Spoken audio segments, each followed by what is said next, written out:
দক্ষিণ এশিয়ার আকাশে আবারও যুদ্ধের কালো মেঘ ঘনীভূত হয়েছে। শুক্রবার ভোর রাতে আফগানিস্তানের রাজধানী কাবুল, কান্দাহার এবং সীমান্তবর্তী পাকতিকা প্রদেশে পাকিস্তানের বিমান হামলার পর পুরো অঞ্চল কার্যত যুদ্ধ পরিস্থিতিতে দাঁড়িয়ে গেছে। বিস্ফোরণের শব্দে কেঁপে ওঠে পুরো কাবুল। স্থানীয় সময় রাত 1:50 যুদ্ধ বিমানের গর্জন, আর তার কিছুক্ষণ পরপরই একের পর এক বিস্ফোরণের শব্দ।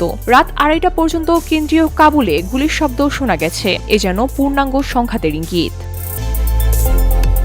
পাকিস্তান বলছে এটি ছিল পাল্টা হামলা। তাদের দাবি, সীমান্তে আফগান তালেবানের অভিযানে 2 পাকিস্তানি সৈন্য নিহত হওয়ার জবাব দিতেই এ আঘাত করা হয়েছে।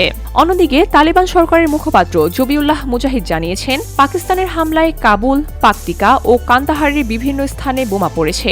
তবে তার দাবি, কোনো হতাহতের ঘটনা ঘটেনি।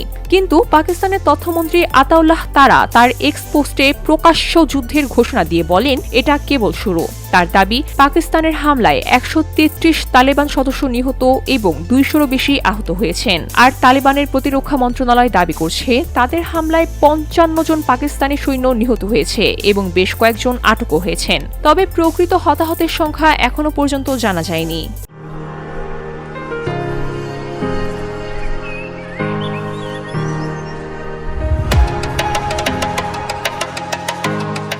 এদিকে পাকিস্তানের প্রধানমন্ত্রী শেহবাজ শরীফ ঘোষণা দিয়েছেন, যে কোনো আগ্রাসন সম্পূর্ণভাবে নৎসাৎ করা হবে। প্রেসিডেন্ট আসিফ আলী জারদারি বলেছেন, যারা আমাদের শান্তিকে দুর্বলতা মনে করবে তারা শক্ত জবাব পাবে, কেউ নাগালের বাহিরে থাকবে না।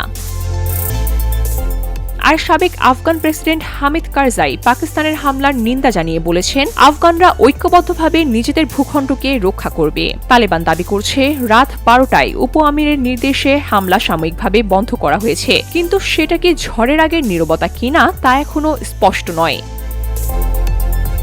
প্রসঙ্গত, পাকিস্তানের ভিতরে আত্মঘাতী হামলার পর ইসলামাবাদ আফগান ভূখণ্ডে জঙ্গি ঘাঁটিকে লক্ষ্য করে হামলা চালায়। তবে কাবুল দাবি করে, বেসামরিক ঘরবাড়ি ও একটি ধর্মীয় স্কুলে আঘাত করা হয়েছে। তাছাড়া সীমান্তে টিটিপি ইস্যু দীর্ঘদিন ধরে 2 দেশের মধ্যে অবিশ্বাসকে বাড়িয়ে দিয়েছে। গত অক্টোবরে যুদ্ধবিরতির পরও একাধিকবার গোলাগুলি ও বিমান হামলার ঘটনা ঘটেছে।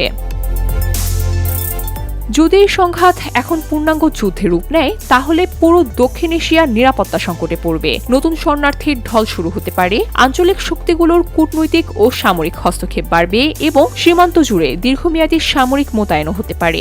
এখন সবচেয়ে বড় প্রশ্ন, এটি কি সীমিত প্রতিশোধমূলক হামলায় থামবে, নাকি ইতিহাসে এক নতুন রক্তক্ষয়ী অধ্যায়ের সূচনা হতে যাচ্ছে? দক্ষিণ এশিয়ার মানচিত্রে আগুনের রেখা আঁকা হচ্ছে। দেখার বিষয়, সে আগুন কতটা ছড়ায়। VOD Bangla news desk.